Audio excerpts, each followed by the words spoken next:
নমস্কার, আমি ভাবনা নিয়ে চলে এসেছি গল্প আসর নিয়ে। বন্ধুরা, তোমরা কেমন আছো? একটা, দুটো, তিনটে করে আমরা কিন্তু 19টা গল্প শুনে ফেলেছি। এইবার 20তম গন্ধর্বকন্যা তার গল্প শুরু করলেন রাজা ভোজের কাছে। আর একটু একটু করে 32 সিংহাসনের সেই যে রাজকীয় আভা, সেটাও ধীরে ধীরে কম হতে লাগলো। সিংহাসন একটু একটু করে যেন কুৎসিত রূপ ধারণ করতে শুরু করলো। তাহলে তোমাদের শোনাই সেই 20তম গল্প। একদিন গভীর রাতে রাজা বিক্রমাদিত্য ঘুমিয়ে আছেন। হঠাৎ করে ঘুম ভাঙতেই দেখলেন তার সামনে তাল বেতাল। রাজা জিজ্ঞাসা করলেন, কি সংবাদ? উত্তরে তাল বেতাল বললে, মহারাজ, এক বিস্তর গোলযোগের জন্যেই আপনার কাছে এসেছি। তখন বিক্রমাদিত্য বললেন, সে তো বুঝলাম, কিন্তু গল্পটা কি? উত্তরে তাল বেতাল বললেন, রূপনগরের রাজা রূপচাঁদ তার সেনাপতির পুত্রকে বিনা দোষে বন্দি করে রেখেছে। আপনাকে উদ্ধার করতে হবে মহারাজ। রাজা শুনে বললেন, বেশ, তবে আমাকে কি সেখানে পায়ে হেঁটে যেতে হবে, নাকি তোমরা আমাকে সেখানে নিয়ে যাবে?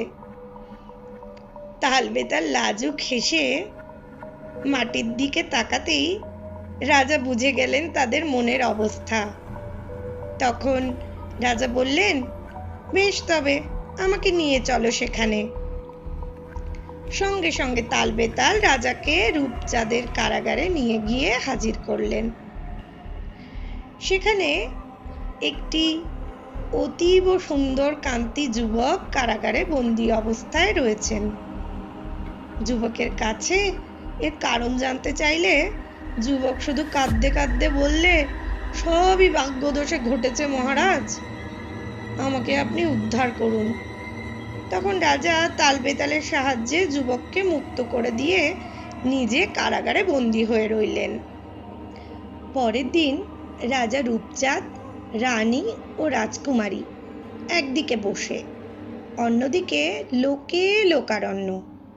এমন সময় বন্দীকে সেনাপতির পুত্র ভেবে হত্যা করার জন্য বধ্যভূমিতে এনে যেই জল্লাদ তার শানিত অস্ত্র তুলল, অমনি রাজা বিক্রমাদিত্য বললেন, রাগটুকু আছে, সুখও আছে অপূর্ব সংসার, ভালোবেসে করি হত্যা, এ কেমন বিচার? তত ধিক দেখি বোকা নৃপতি সুজন, পরের কথায় প্রাণটি নেয়, বিচার এমন? বন্দির ছড়া শুনে সকলেই অবাক। রাজা রূপচাঁদ বন্দীকে জিজ্ঞাসা করলেন, এই ছড়ার অর্থ কি? তখন রাজা বিক্রমাদিত্য মুখ তুলে রাজার দিকে তাকিয়ে বললেন, মহারাজ, একটা গল্প বলি। তখন রাজা রূপচাঁদ বললেন, কে তুমি? এখানে কি করে এলে? আর এই ছড়ার অর্থই বা কি? তখন রাজা বিক্রমাদিত্য বললেন, মহারাজ, আপনি যদি অনুমতি দেন তাহলে একখানা গল্পের মধ্যে দিয়ে আপনাকে এই পুরো ঘটনা আমি ব্যক্ত করতে পারি।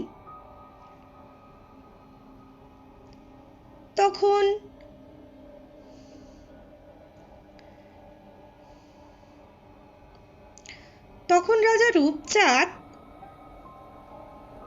বিক্রমাদিত্যের দিকে তাকিয়ে বললেন, আমার আপনাকে বড় চেনা চেনা লাগছে, কিন্তু সেনাপতি পুত্র কোথায় গেল? ঠিক আছে, আপনি যখন গল্প বলে এই সমস্ত সমস্যার সমাধান করতে চাইছেন, বেশ, তবে গল্প বলুন। তখন রাজা বিক্রমাদিত্য বলতে শুরু করলেন, এক বড়লোকের ছেলে তার সংসারে থাকতে বিরাগ হলো। বিরাগ হওয়ায় সে বেরিয়ে পড়ল গঙ্গার দিকে। গঙ্গার মাটি নিয়ে বালিশ, লেপ, তোশক তৈরি করে শুয়ে পড়ল গঙ্গার তীরে। গঙ্গায় স্নান করতে এসে সকলে এই দৃশ্য দেখে হাসতে হাসতে আর বলতে লাগলো, রাগটুকু আছে, সুখও আছে, অপূর্ব সংসার। এক দেশে এইটুকু বলে রাজা রূপচাঁদ বললেন, আচ্ছা, তবে তুমি তোমার ওই ছড়ার পিছনে যে গল্প আছে সেই গল্প আমাকে শোনাচ্ছ। বেশ, প্রথম পংক্তির অর্থ তো বোঝা গেল, এবারে দ্বিতীয় পংক্তি। তখন আবার রাজা বিক্রমাদিত্য শুরু করলেন, এক দেশে এক মুসলমান তার স্ত্রীকে হত্যা করে বলতে লাগলো, ভালোবেসে করি হত্যা। আর তার স্ত্রী বলছে, আর অদৃষ্ট বলে উঠল, এ কেমন বিচার। এই কথা যেই না মহারাজ বিক্রমাদিত্য বলে উঠলেন এবং রাজকুমারীর দিকে তাকালেন, তাকাতেই রাজকুমারী যেন ভয়ে জড়সড় হয়ে গেল। তখন বিক্রমাদিত্য বললেন, পরের কথা আরো সহজ মহারাজ। পরের পংক্তি দুটির মানে যদি জানতে চান, তার জন্য বরং আপনি আপনার কন্যাকেই জিজ্ঞাসাবাদ করুন। তখন রাজকুমারীর মুখ দিয়ে কথা সরে না, জিজ্ঞাসু চোখে মহারাজ রূপচাঁদ তার দিকে তাকাচ্ছেন। মহারানীও তার দিকে তাকিয়ে আছেন। এমনকি উপস্থিত পাত্র, মিত্র, যত গ্রামের লোক, প্রজারা সবাই মিলে জিজ্ঞাসু দৃষ্টিতে সেই রাজকন্যার দিকে তাকিয়ে আছে। রাজকুমারী ভয়ে যেন লুকোবার জায়গা খুঁজছেন। তখন রাজা বিক্রমাদিত্য বললেন, তাহলে মহারাজ, আপনাকে এবার সত্যি কথাটি বলি। আপনার কন্যা সেনাপতির পুত্রকে ভালোবাসে, সে বিয়ে করার জন্য পাগল, কিন্তু সেনাপতির পুত্র ভয়ে অস্বীকার করেছে যে তার পক্ষে রাজকুমারীকে ভালোবাসা বা বিবাহ করা কোনোটাই সম্ভব নয়। তাহলে যে তার বাবাকে অনেক বেশি দাম দিতে হবে, তার বাবাকে হয়তো হত্যা পর্যন্ত করা হতে পারে। তাই সেনাপতি পুত্র মুখ বুজে রাজকুমারী এবং আপনার দেওয়া সমস্ত রকম শাস্তি মাথা পেতে মুখ বুজে সহ্য করে যাচ্ছে। রাজকুমারী তার বিরুদ্ধে মিথ্যে অপবাদ রটিয়েছেন, তারই ফলে আপনি সেনাপতি পুত্রকে কারাগারে নিক্ষেপ করেছেন। আপনি রাজা, লক্ষ লক্ষ লোকের বিচারক, ন্যায়দণ্ড ধরে আপনি প্রত্যেকের বিচার করে চলেছেন। এখন কন্যার কথায় নির্দোষীর প্রাণদণ্ডের আদেশ করেছেন। শুনে রাজা রূপচাঁদ তো হতভম্ব। রাজা বিক্রমাদিত্য বলতে থাকলেন, মহারাজ, আমি উজ্জয়িনীর রাজা বিক্রমাদিত্য।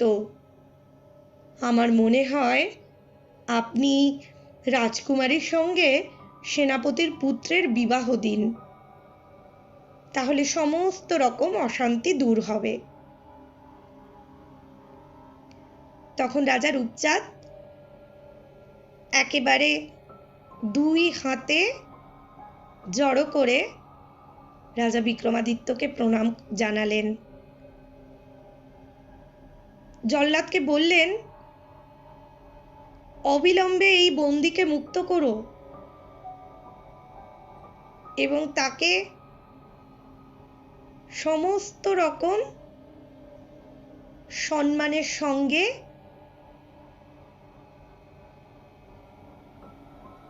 আমাদের এই রাজসভায়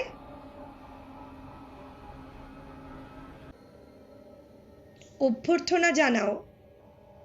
এবং সঙ্গে সঙ্গে